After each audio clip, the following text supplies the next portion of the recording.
पता नहीं, इसके लिए बजट नहीं है, पता नहीं, मुझे इसकी जानकारी नहीं है। छींक पे भी टैक्स लग जाएगा, बता दे रहे हैं? तुम दवाई खाओ।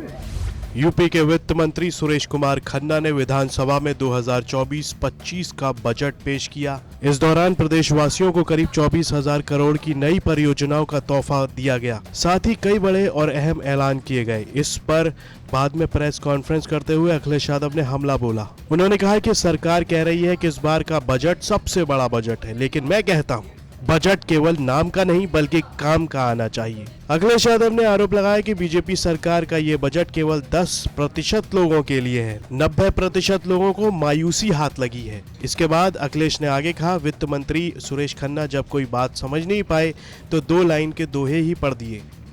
जो नाला नहीं आता है वो कुकरेल नाला पे, और कुकरेल नाला पे इसलिए बना रहे हैं कि इनको गरीबों की जमीन छीननी है। बस बीजेपी को पता लग जाए कि इस कागज में इस गरीब की ये गड़बड़ी है, ये बुलडोजर लेकर के पहुंच जाएंगे। अभी बात करते करते याद आ गया कि ये सरकार कह रही है कि दिल्ली की तरह लखनऊ में भी एरो सिटी बनाई जाएगी 1500 एकड़ जमीन में। अच्छा, आप सब लोग लखनऊ में रहने वाले लोग हैं। 1500 एकड़ में इसका मतलब है यह है अमोसी गांव पूरा बुलडोजर चला देगी सरकार, या वो स्कूटर इंडिया उसमें बुलडोजर चला देगी, या सरोजिनी नगर तक ले जाएगी, उधर पीछे सरोजिनी नगर में जो घर मकान बन गए उन पर बुलडोजर चला देगी। भाई, या फिर आप लिखिए मत। क्या लिखा इन्होंने कि दिल्ली की तरह लखनऊ में एरो सिटी बनाएंगे। जो एरो सिटी बनी है दिल्ली में वो बिल्कुल एयरपोर्ट के पास बनी है। आप लोग बताइए, एयरपोर्ट के पास जमीन कहां है लखनऊ में? बताइए, कहीं जमीन हो तो बताओ। और क्या कह रहे हैं? 1500 एकड़ जमीन में। इसका मतलब एयरपोर्ट के आसपास जितनों ने प्लॉट लिए, घर मकान या गांव में, सब पे बुलडोजर चलने जा रहा है। इनके एरो सिटी बनेगी। बताइए, इसको सच माने क्या हम? इसी बजट में है, इसी बजट में लिखा हुआ है। तो अब ये पिंक रंग देखें कि क्या देखें? याद रखना, लाइट और साउंड में, लाइट तेज भागती है, साउंड बाद में आता है। दूर से तो चमकते हुए दिखाई देंगे, लेकिन जब मुंह खोलेंगे तो पता लग जाएगा क्या बोल रहे हैं।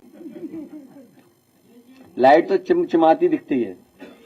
इन्हीं शब्दों के साथ मुझे इशारा हो गया कि जाना चाहिए हमें प्रेस की तरफ से। कौन सी? तो जब गरीब बना रहे हैं ये लोग, जब 80% लोगों को गरीब बना देंगे, 90% लोग गरीब बना दे तो राशन ही तो देंगे।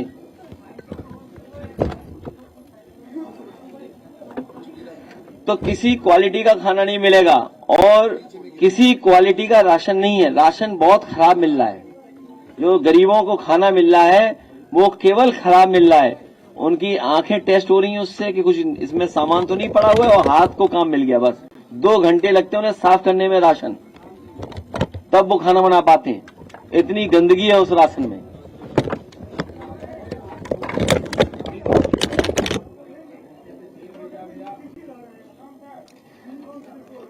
ये बजट की बात है, अभी उसमें नहीं कोई बात चर्चा करनी चाहिए। अखिलेश यादव की प्रेस कॉन्फ्रेंस चली रही थी कि तभी किसी शख्स को छींक आ गई, तो अखिलेश ने चुटकी लेते हुए कहा, तुम दवाई ले लो, नहीं तो सरकार छींक पर भी टैक्स लगा देगी। पता नहीं, इसके लिए बजट नहीं है, पता नहीं, मुझे इसकी जानकारी नहीं है। छींक पे भी टैक्स लग जाएगा, बता दे रहे हैं? तुम दवाई खाओ। अखिलेश ने आगे कहा कि सरकार के बजट का 90% हिस्सा सिर्फ 10% संपन्न लोगों के लिए है और 90% लोगों के लिए सिर्फ 10% दिया गया है। इस बजट से क्या महंगाई से राहत मिल रही है या किसानों की आय दोगुनी हो रही है? इस पूरी प्रेस कॉन्फ्रेंस के दौरान अखिलेश यादव बीजेपी के इस बजट के खिलाफ काफी मुखर दिखाई दिए। ब्यूरो रिपोर्ट, यूपी तक।